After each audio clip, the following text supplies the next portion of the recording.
Hello dear students, welcome to Saurabh Sir's classes.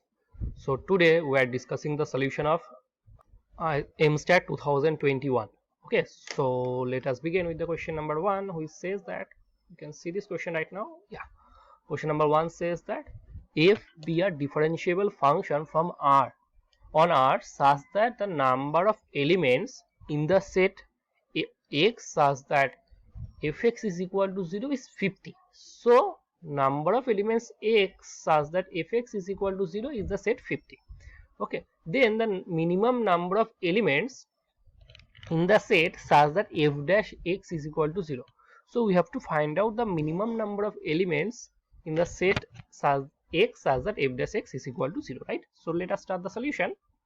So I am writing this solution.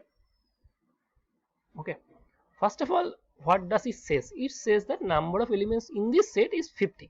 So I am considering this set as A is equal to all such x such that fx is equal to 0.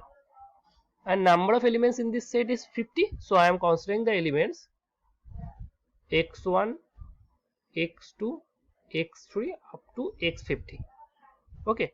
Now, as R is a complete order field, right? We know that R is a complete order field. What does it mean? Complete order field means if you choose any two elements in R, then law of trichotomy holds. Law of trichotomy means if you choose x1 and x2 be two elements in the set, then be two real numbers, then either x1 greater than x2 or x1 less than x2 or x1 is equal to x2, right?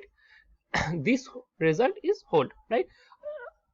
As we know that R is a complete order field, but we know that C is not a complete order field because you cannot compare the number 1 with I in C, right? You cannot compare these two numbers, which number is greater or which number is less.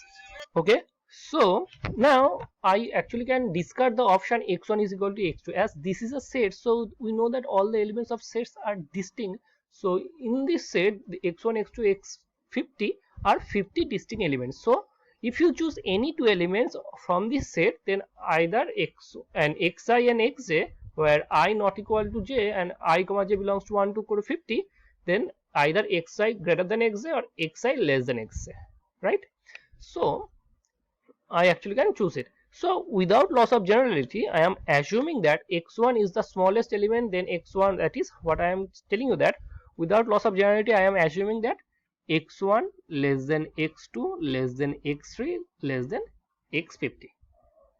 Without loss of generality, I am assuming that. Okay, it is possible, right? So now let this be our number line. Okay, let this be our number line. Okay, now in this number line I am considering this at x1, this as x2, this as x3 dot dot dot, this as x50, right? Now this theorem, this function is differentiable on R, right? So first of all, let me tell you one more thing.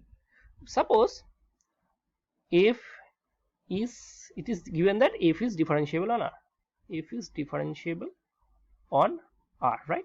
Now as f is differentiable on R, then I can say that f is differentiable on closed interval x1 comma x2, right? Now as f is differentiable on a closed interval x1 comma x2, we know that every differentiable function is continuous. Hence I can say that f is continuous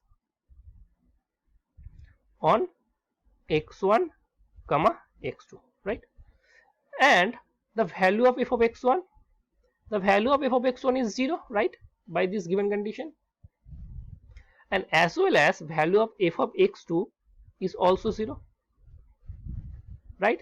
Hence by Rolle's theorem I can say that there exists a point, there exists a point xi1 belongs to open x1 x2 such that f dash xi1 is equal to 0, right? This is the statement of Rolle's theorem. Sorry, I am using Rolle's theorem, right? So I can say I will get a point xi1 on this open in x1 x2, that is xi1 lies somewhere there, such that f dash xy1 is equal to 0. Now observe that I can repeat my argument similarly in this interval x2 comma x3, then I will get a xy2 such that f dash xy2 is equal to 0. In such a way I will get 49. So I will get here, you can see if this is x1, this there is xy1, if this is x2, there is xy2, as there is x49.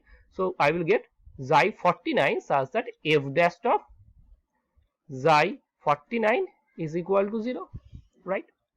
So I got all such x such that f dash of x is equal to 0 is equal to xy1, xy2 up to xy49. So the cardinality of this set is nothing but 49. So we got 49 elements. So the minimum number of zeros of f dash x is 49. You can see that 49 is our option C, and hence I can say that option C is our correct option. Okay. So the minimum number of elements in the set x such that f dash x is equal to 0 is 49. Okay, that is, I am saying that there must be 49 zeros at least. Okay, so we have solved the question number 1. Now let us solve the question number 2, right?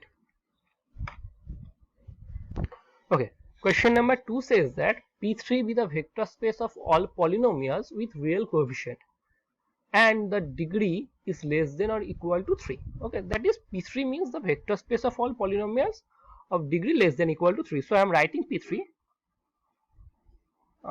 P3 is equal to vector space of all polynomials of degree less than or equal to 3, right? So I can write this poly is nothing but, over that real field are also a0 plus a1x plus a2x square plus a3x cube such that ai belongs to R. Okay, so first of all, can you say what is the dimension of P3? There is a very easy definition of dimension of a vector space. Okay, the definition says that the dimension of a vector space is nothing but the minimum number of non-zero scalars required to write an arbitrary vector of this vector space. I am repeating my definition again. I am telling you that the dimension of the vector space is nothing but the minimum number of non-zero scalar required to write down an arbitrary vector in that vector space. You can see that we need minimum 1, 2, 3, 4 non-zero vectors to write down an arbitrary vector of P3. Then I can say that dimension of P3 over R is nothing but 3. Okay, now question says that the dimension of the subspace all such polynomial Px such that P1 and P2 is equal to 0. So we have to find out the dimension of all such polynomials Px such that P1 and P2 is equal to 0. So I can write S is equal to all such polynomial Px belongs to P3 such that P1, P of 1 is equal to 0 and P of 2 is equal to 0, right? So from this I actually can say, if you choose any arbitrary vector a0 plus a1x plus a2x square plus a3x cube belongs to S, then this of 1 is equal to 0. It means a0 plus a1 plus a2 plus a3 is equal to 0, and p of 2 is again 0. So that implies a0 plus 2 times of a1 plus 2 times of a2 4 times of a2 plus 8 times of a3 is equal to 0, right? Now observe that if you choose the coefficient of this equation, that is 1 1 1 1, right, and coefficient of this equation is 1 2 4 8, right? You can see these two vectors are linearly independent in R4. Okay, you can see it, these two vectors are linearly independent on R4.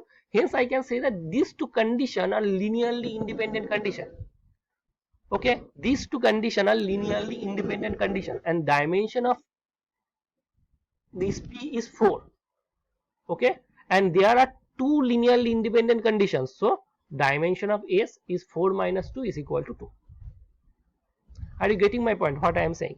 As the dimension of P3 is 4 and there is two linearly independent condition, so I can say that I have to subtract 2 from 4, that is given by 2. So dimension of S is equal to 2. So let us see the options. You can see that 2 is our option D. So I can say that option D is our correct option. Okay, students. So we have solved the question number 2 also. Okay. In the next video, we are going to solve the question number 3 and question number 4. Okay. So that's all about the question number 1 and question number 2. Okay. So let's solve the question number 2 and question number 3.